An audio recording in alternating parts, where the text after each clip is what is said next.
যখন দেলোয়ার হোসেন সাঈদী যখন cardiac patient হয়ে যখন পিজি হাসপাতালে ছিল, তাকে কিন্তু কোনো মেডিকেল সুবিধা ওইভাবে দেয়নি। দেলোয়ার হোসেন সাঈদী কিন্তু পরিকল্পিতভাবে হত্যা করা হয়েছিল এই শাহজাহান খানের নেতৃত্বে এই 14 দলীয় জোট।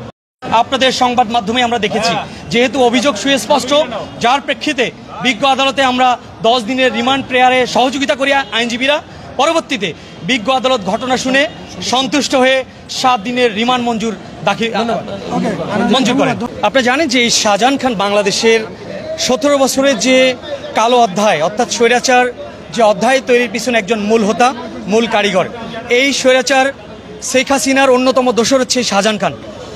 ইনি বাংলাদেশে বারবার অস্থিতিশীল পরিস্থিতি তৈরি করেছেন। আমাদের লার্নেড সিনিয়র ইতিমধ্যে বিজ্ঞ আদালতে বলেছেন যে কিভাবে নিরাপদ সড়ক আন্দোলনে মানুষের গালে মুখে শরীরে মোবিল মেরে উনি এই বাংলাদেশে অপতৎপরতা তৈরি করেছিলেন।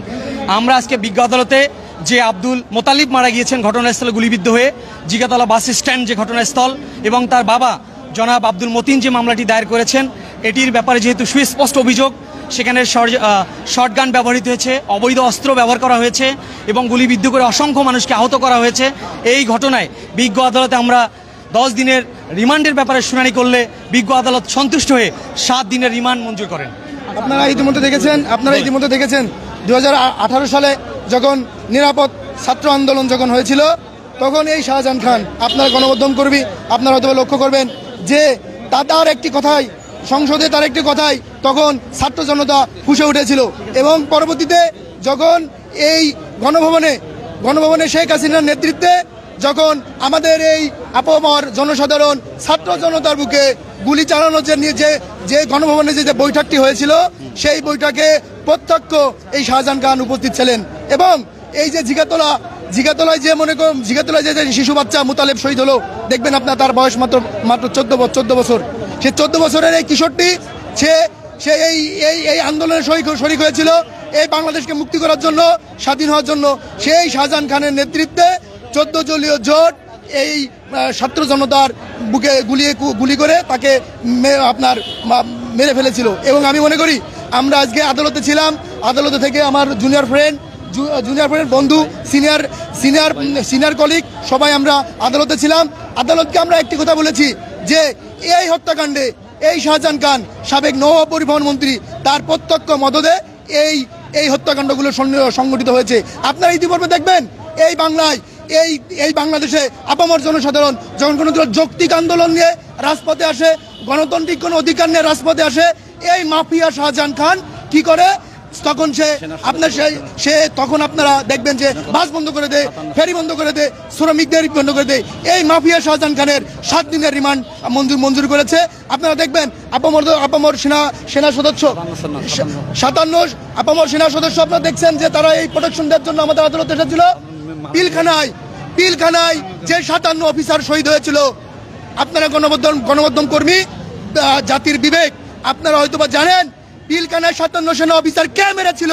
এই শাহজাহান খান। তখন সহজান তাপস, শাহজাহান খান, শেখ রেহানা, শেখ সেলিম নেতৃত্বে আরো অনেকে আওয়ামী লীগের প্রেসিডেন্ট মেম্বাররা এই 57 জন সেনা অফিসারকে কিন্তু তারা কিন্তু খুন করেছিল। তা পিলখানা হত্যাকাণ্ড কথা আপনারা ভুলে যাবেন না। এই দেশের জনগণ পিলখানা হত্যাকাণ্ড ভুলে যাবে না। 57 সেনা অফিসার হত্যার নেতৃত্বে যে শাহজাহান খান আসামি হিসেবে আজকে আমাদের এই কাঠগড়ায় নিয়ে এসেছিল, এই শাহজাহান খান এই 57 সেনা অফিসারের হত্যা মামলায় তাকেও আসামি করা হবে, তাকেও এজলাসে উঠানো হবে।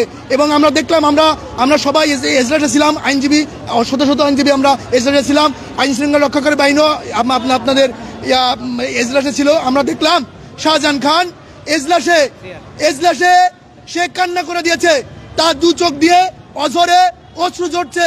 এতে প্রতীয়মান হয় এই 57 জন সেনা অফিসার হত্যাকাণ্ড, পিলখানা হত্যাকাণ্ড, সাধারণ আপামর ছাত্র জনতা, হাজার ছাত্র জনতা, যে আমাদের রংপুরে আমার ভাই মুগ্ধ শহীদ, রংপুরে আবু সাইদ শহীদ হয়েছে, আমার ভাই মুগ্ধ শহীদ হয়েছে, ডিবি কার্যালয়ে আয়নাঘর বানিয়েছে। এই পেতাত্তা, শেখ হাসিনার পেতাত্তার ভিতরে এই শাহজাহান খানও অন্যতম।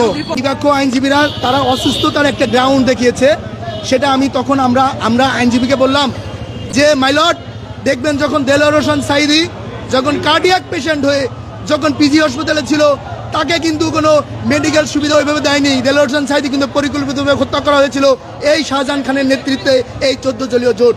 অতএব তাকে কোনো মেডিকেল সুবিধা দেওয়া হয়নি, তাকে জেল গেটে বা মেডিকেলে দেওয়ার জন্য এরকম কোনো রিমান্ড হয়নি। আমরা রাষ্ট্রপক্ষকে অ্যাসিস্ট করার জন্য আমরা 10 দিনের রিমান্ড আবেদন করেছিল, আমরা অ্যাসিস্ট করেছি।